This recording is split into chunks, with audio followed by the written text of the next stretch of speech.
Hello and welcome to today's video and welcome to another WWE reaction. This video is recommended by Dempsey and he said, "Hey Bunny, how are you doing? Can you react to WWE wrestlers who proved everybody wrong?" Yes sir. I did find the video by WrestleMania and it's called WWE wrestlers who proved everybody wrong, so let's go. 10 WWE wrestlers who proved everyone wrong. Number 10, John Cena. At WrestleMania 31, John Cena became US champion.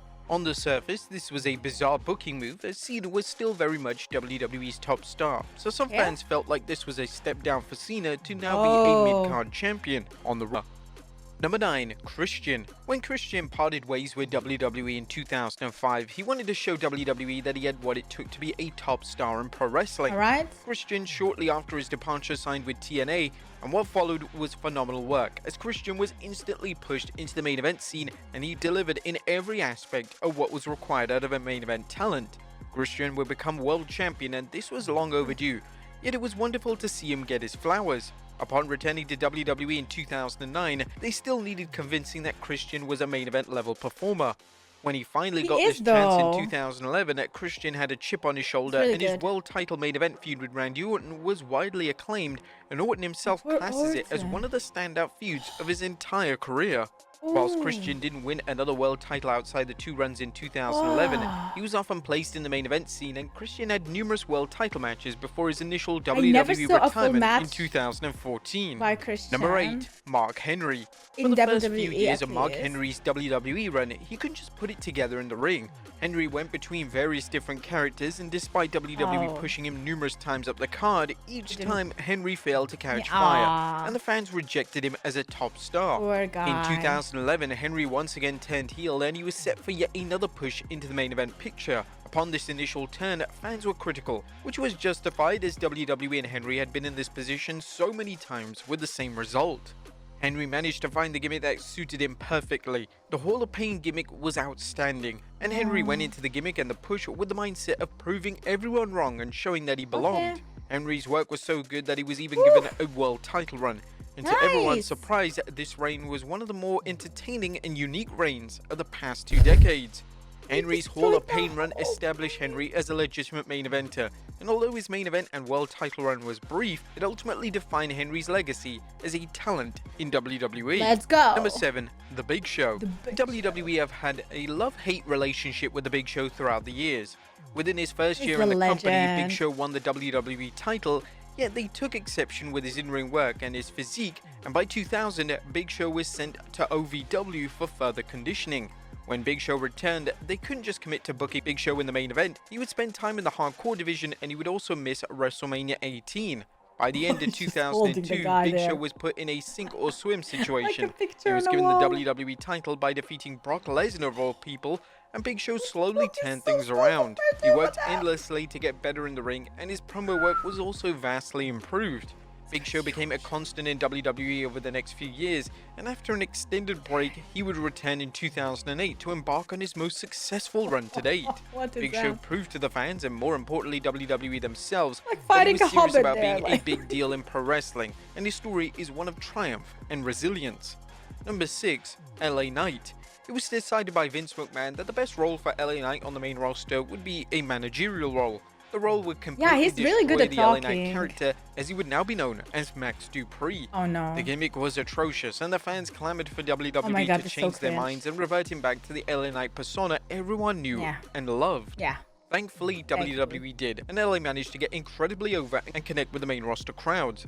LA became one of the most popular stars in wrestling in 2023, and he managed to convince WWE that he was someone they needed to invest their time and effort into. LA would even main event Crown Jewel in 2023 in a world title match against Roman Reigns, which was some achievement, seeing as the year before, he was literally a manager of a lower card comedic tag team. Number 5, Cody Rhodes. In 2016, Cody Rhodes officially had enough. He knew he had reached his ceiling in WWE and the company wasn't going to give him a chance to prove he was a star. Rhodes departed the company and he even went on an absolute tear on the independent scene before helping create AEW, which became a legitimate alternative product for fans in an era in which WWE was seemingly dominating. Rhodes had become a certified draw, but also he became one of the most influential and important figures in modern day wrestling. Eventually, in 2022, Rhodes decided it was now time to come home.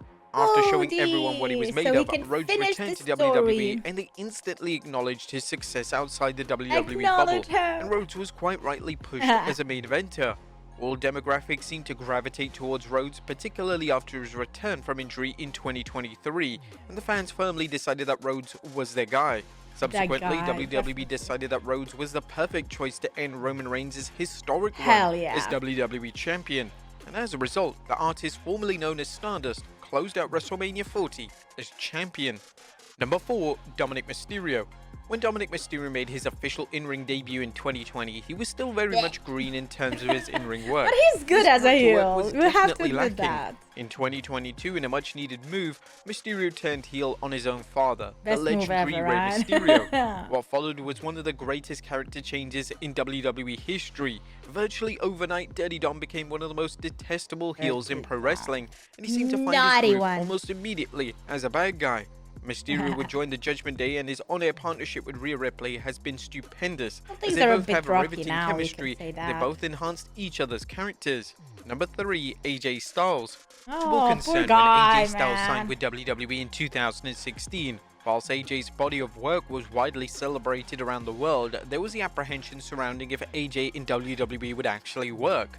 Would WWE allow AJ to shine, and would he be able to grasp the WWE style and impress Vince McMahon? Thankfully, AJ didn't just grasp the WWE style almost instantly, he also rather quickly became one of Vince McMahon's favorite stars. AJ proved to the critics that he was going to be a significant player for the company, and in his first year in the company, he would have a WWE title reign and even defeat John Cena clean. AJ is now established as one of the biggest names WWE have under contract, and he now has more matches in WWE than he had in TNA. His work since 2016 has solidified his status as a future Hall of Famer, and it's an utter joy to see how AJ still performs at a top level over 2 decades after his first burst onto the scene in WCW. 20 years. Number 2, Roman Reigns. It's well documented just how disastrous Roman Reigns' babyface run was. WWE placed Reigns in an elite position that he was nowhere near ready for, and most of his top matches during his babyface run were often met with negative chants and overwhelmingly scathing reviews. But we might late see him 2019, early 2020, right? the fans insisted that WWE needed to change direction with Reigns, and this feeling was also felt by Reigns, who, according to Paul Heyman, had a less than positive stance on his presentation and booking. When Reigns returned from a hiatus in the summer of 2020, he returned as a heel, and this wasn't the Reigns that came before. This was Reigns being totally himself, just turned up 1000. It was genius. Reigns went from this disingenuous, forced character to one of the most legitimate, interesting, and compelling characters in all of pro wrestling. His work between 2020 to 2024 was evidence that he had what it takes to be a face of the company, and all it took was WWE actually listening to the fans and allowing Reigns to shine. And number 1, Logan Paul. Oh my god, no way you put Logan Paul at number 1, no way! Oh, I'm cringing, I can't, Anna. Bunny, let's look at it from a different perspective. You got this. Okay. Yes and no. Before I hear anything WrestleMania has to say about Logan Paul, this guy has already established career. He had a big fan base. Easy for him to do what he has done based on that. He did prove people wrong by not just appearing and abusing that, but instead showing up and entertaining us and literally pushing forward with everything that he does, because Logan Paul is one of those guys. He doesn't do anything mediocre. He goes to legendary levels to do them. He fails miserably. He abuses the system. He uses people. He scams people. He's a dirty guy, but still, he succeeds at whatever he does. And we have to admit that.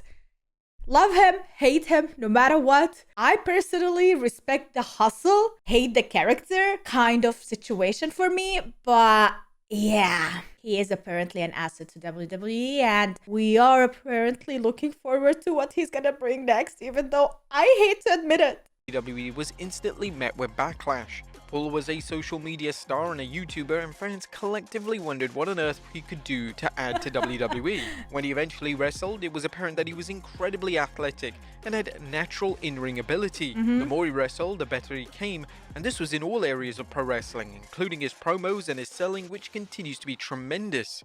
Paul won over fans not just by his in-ring work, he also won the fans over thanks to his genuine love for WWE.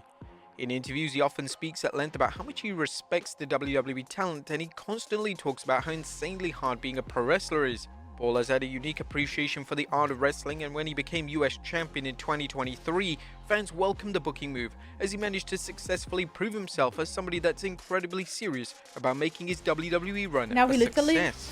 And now he literally in Jeddah fought Cody Rhodes for the title. Thankfully, did not win it. Oh, but it proved to be one of the greatest matches of the event, in my opinion. Let me know what you think about the match. What do you think about the moves that Logan Paul did? What do you think about the whole hustle? I think that was really very well done. But yeah, let me know in the comments. That is it, guys, for today's video. Thank you, WrestleMania, so much for sharing, guys.